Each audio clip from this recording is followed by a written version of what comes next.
Alhamdulillah, kisah pesatnya penyebaran Islam di Eropa dan Amerika. Umat Islam terus menjadi sasaran kecurigaan atas aksi terorisme di dunia. Kecurigaan berkembang menjadi kebencian. Di beberapa negara, utamanya di Eropa dan Amerika Serikat, perilaku diskriminatif masih dirasakan pengikut Nabi Muhammad ini. Di Eropa misalnya, kebencian ini terekam dalam jajak pendapat yang dirilis pada April 2010 yang lalu. Jajak pendapat tersebut menunjukkan bahwa 54% dari masyarakat Australia menganggap bahwa Islam adalah ancaman bagi gaya hidup Barat yang damai. Dilihat dari sisi demokrasi, kebebasan dan toleransi, sebanyak 71% dari mereka berpendapat bahwa Islam tidak sesuai dengan konsep Barat tentang demokrasi, kebebasan dan toleransi.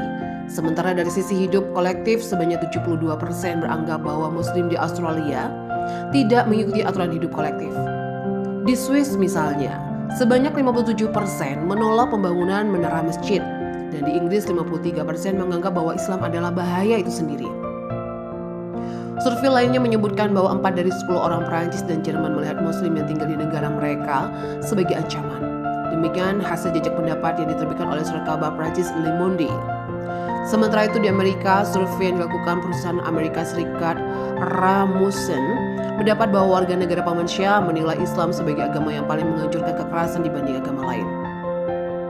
Surat kabar The Washington Times melaporkan, sebanyak 52% responden dalam jajak pendapat itu mengatakan praktik agama Islam saat ini mendorong orang berbuat kekerasan, sedangkan 28% menyatakan bukan itu masalahnya, dan 20% sisanya abstain. Survei melalui telepon itu juga menyatakan sebanyak 64% responden berpendapat saat ini memang tengah terjadi konflik global antara peradaban Barat dan Islam. Sebanyak 19% dan tidak setuju, dan 17% lagi tidak yakin. Sekitar 3/4 warga yang disurvei atau 75% responden mengatakan para ulama terus mendorong pemahaman yang lebih menekankan perdamaian. Sementara itu, hanya 24% saja responden meyakinkan tindakan penyerangan Charlie Hebdo yang membunuh 12 orang karena kartun Nabi itu mencerminkan Islam yang sebenarnya. Sebanyak 16% responden juga menyatakan Taliban di Afghanistan yang membantai 130 siswa di Pakistan mewakili Islam yang sebenarnya.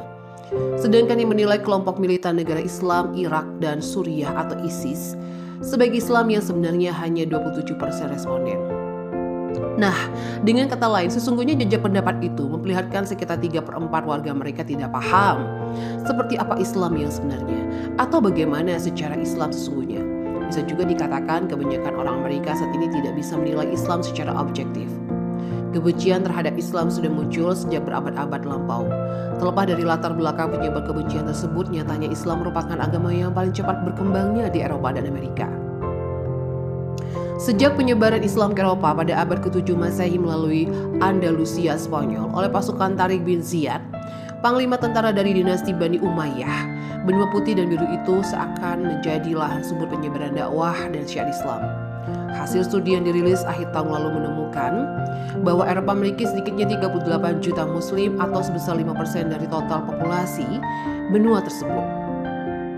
Muslim di Eropa sebagian besar terkonsentrasi di Eropa Tengah dan Timur. Sementara itu Rusia memiliki lebih dari 16 juta penduduk Muslim. Angka ini merupakan yang terbesar di Eropa. Sedangkan penduduk Muslim di Jerman sebanyak 4,5 juta, Prancis 3,5 juta jiwa, Inggris 2 juta orang, dan Italia sebanyak 1,3 juta jiwa. Sisanya tersebar di beberapa negara Eropa lainnya seperti Portugal, Swedia, Belanda, Swiss, Belgia, dan lainnya. Jumlah ini diperkirakan masih akan terus bertambah. Sebuah hasil studi di Rusia menyebutkan jumlah pemeluk Islam di negara beruang merah tersebut mencapai 25 juta jiwa dari total populasi yang mencapai 145 juta jiwa. Sementara itu, kelompok pencari fakta asal Amerika, Pew Research Center, mendapati bahwa dalam 3 tahun terakhir jumlah penduduk muslimin di seluruh dunia telah meningkat pesat. Data menunjukkan bahwa tahun 1973 penduduk muslim dunia sekitar 500 juta jiwa. Namun saat ini jumlahnya naik sekitar 300% menjadi 1,57 miliar jiwa. Tercatat 1 dari 4 penduduk dunia beragama Islam.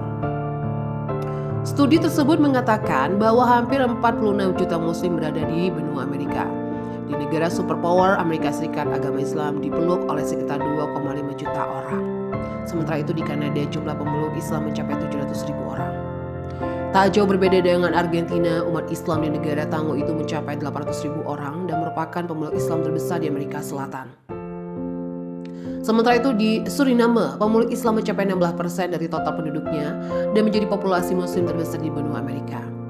Pesatnya penyebaran Islam di Eropa dan Amerika ini muncul, terutama setelah serangan terhadap World Trade Center atau WTC pada 11 September 2001 silam.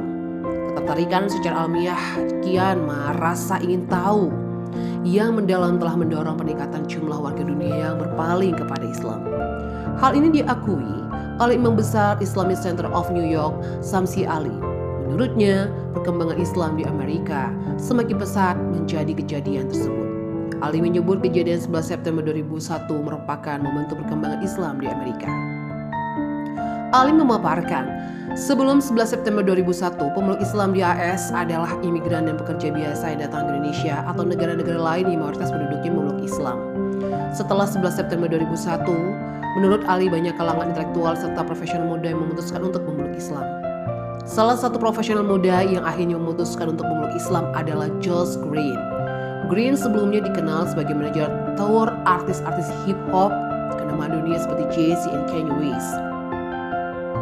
Selama 5 tahun Green mempelajari Islam setelah mendengar suara azan dan berkumandang di Dubai bersama rapper bernama yang juga seorang Muslim icon pada tahun 2006. Kini Green memilih jalan hidup sebagai motivator, penulis, dan sukarelawan di bidang kemanusiaan. Bukan hal yang aneh apabila menemui Green sedang membagi-bagikan makanan kepada para tunawisma di jalan-jalan di New York, Amerika Serikat atau di Melbourne, Australia lantaran Green berkomitmen menganggap proyek-proyek amal dan kemanusiaan secara global.